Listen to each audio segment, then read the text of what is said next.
Assalamualaikum warahmatullahi wabarakatuh. Perkenalkan, nama saya Nurul Katia dari Universitas Muhammadiyah Palangkaraya, program studi pendidikan ekonomi. Di sini saya akan memenuhi tugas dari mata kuliah ekonomi moneter, yaitu membahas tentang bank syariah. Pengertian bank syariah. Jadi bank syariah merupakan bank yang menjalankan kegiatan usahanya berdasarkan prinsip syariah atau hukum Islam yang diatur oleh Fatwa Majelis Ulama Indonesia (MUI) yang terdiri atas Bank Umum Syariah (BUS) dan Bank Pembiayaan Rakyat Syariah (BPRS). Usaha pembentukan sistem ini didasari oleh larangan dalam agama Islam untuk memungut maupun meminjam dengan bunga atau yang disebut dengan riba, serta larangan investasi untuk usaha-usaha yang dikategorikan haram, di mana hal ini tidak dapat dijamin oleh sistem perbankan konvensional. Persaingan usaha antara bank yang semakin tajam dewasa ini telah mendorong munculnya berbagai jenis produk dan sistem usaha dalam berbagai keunggulan kompetitif. Selanjutnya yaitu perkembangan bank syariah. Sejarah panjang kelahiran bank syariah ini dimulai pada abad ke-20-an, yaitu sekitar pada tahun 1963, yaitu pertama kali bank syariah didirikan di Mesir yang diberi nama dengan Mid-Gemart Bank, dan kemudian masuk ke Indonesia sekitar tahun 1970-an, di mana diadakan pembicaraan mengenai Bank Syariah pada Seminar Hubungan Indonesia Timur Tengah yang diadakan pada tahun 1974 dan pada tahun 1976 dalam seminar yang diadakan Lembaga Studi Ilmu Kemasyarakatan LSIK dan Yayasan Bhinneka Tunggal Ika. Selanjutnya pada tahun 1980-an, diskusi mengenai bank syariah sebagai pilar ekonomi Islam mulai dilakukan dengan pihak yang terlibat.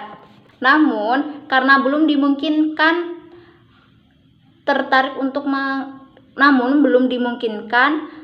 perdirian bank baru pada masa itu, sedangkan bank-bank yang telah ada belum tertarik untuk mengaplikasikan sistem bank tanpa bunga yang dinilai kurang menguntungkan, maka bank syariah belum dapat berdiri di Indonesia, sehingga dibentuklah Badan Hukum Koperasi sebagai bentuk badan hukum. Nah, selanjutnya pada tahun 1988, gagasan mengenai bank syariah kembali muncul yang dilatar belakangi dengan dikeluarkannya paket kebijakan Oktober atau Pakto yang berisi liberalisasi perbankan, dan sebagai hasil kerja tim perbankan MUI tersebut lahirlah Bank Muamalat Indonesia pada 1 November 1991 hingga berkembang sampai saat ini. Selanjutnya untuk keuntungan bank syariah ini yaitu ada tingkat keuntungan bersih net income yang dihasilkan oleh bank dapat dipengaruhi oleh faktor-faktor yang dikendalikan atau controllable factor, yaitu faktor-faktor yang dapat dipengaruhi oleh manajemen seperti segmentasi bisnis, pengendalian pendapatan, dan pengendalian biaya-biaya. Selanjutnya yaitu ada uncontrollable factor atau faktor-faktor yang tidak dapat dikendalikan. Nah, ada faktor-faktor yang dapat mempengaruhi kinerja bank, seperti kondisi ekonomi secara umum dan lingkungan dan lain-lain sebagainya. Ada beberapa risiko pada bank syariah ini, yaitu ada risiko kredit, risiko pasar, risiko operasional, risiko hukum, risiko reputasi, risiko strategis, dan risiko kepatuhan. Selanjutnya itu ada manajemen perbankan syariah. Jadi manajemen adalah suatu aktivitas khas menyangkut kepemimpinan, pengarahan, pengembangan personal, perencanaan, dan pengawasan pekerjaan-pekerjaan yang berkenaan dengan unsur-unsur pokok dalam suatu proyek. Ada dasar-dasar manajemen syariah, yaitu terdapat pada Quran surah Quran surah As-Sad ayat 29 dan Quran surah Al-Mu'minun ayat 68, di mana ada prinsip-prinsip manajemen Islam, yaitu ada keadilan, amanah dan pertanggungjawaban, dan komunikatif. Dan kemudian ada unsur manajemen syariah dan implikasi bank syariah. Jadi ada pertama ada perencanaan, yang kedua ada perorganisasian, selanjutnya ada struktur organisasi, perencanaan organisasi, pengawasan, dan lain sebagainya. Selanjutnya itu ada perbedaan antara bank syariah dengan bank konvensional. Jika dilihat dari aspek perolehan keuntungan bank syariah dan bank konvensional, bank syariah keuntungan berasal dari pendekatan bagi hasil, sedangkan bank konvensional keuntungan berasal dari bunga serta dari kegiatan inti operasional, baik pengelolaan uang nasabah dan sebagainya. Yang kedua dari aspek bentuk usaha.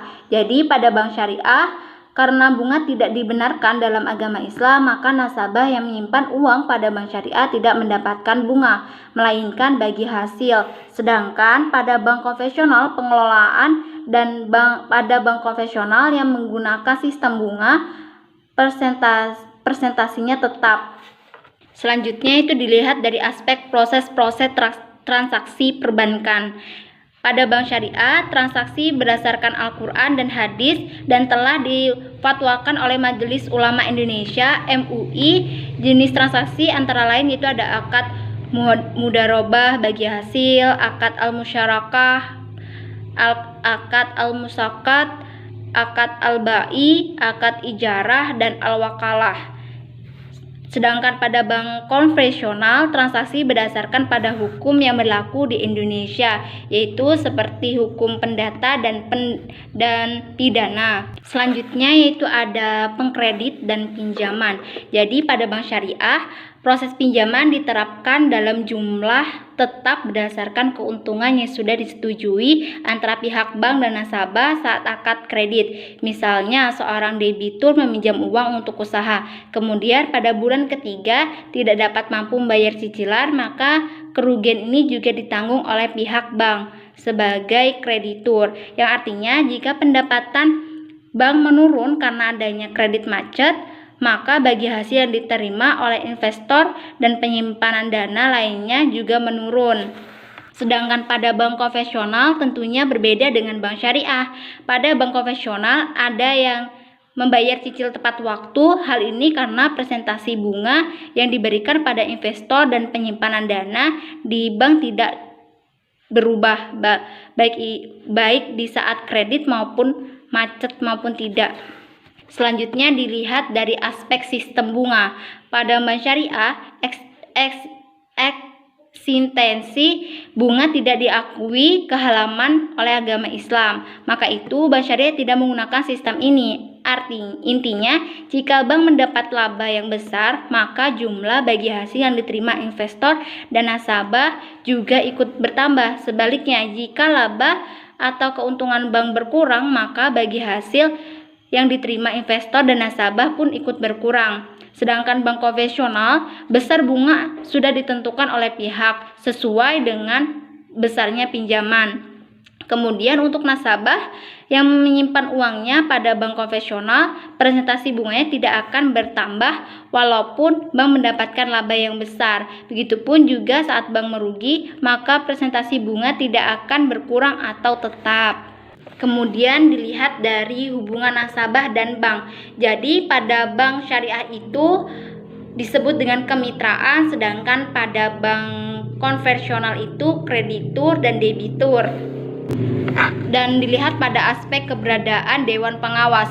Pada bank syariah terdapat dewan pengawas, dan sedangkan pada bank konvensional tidak terdapat dewan pengawas.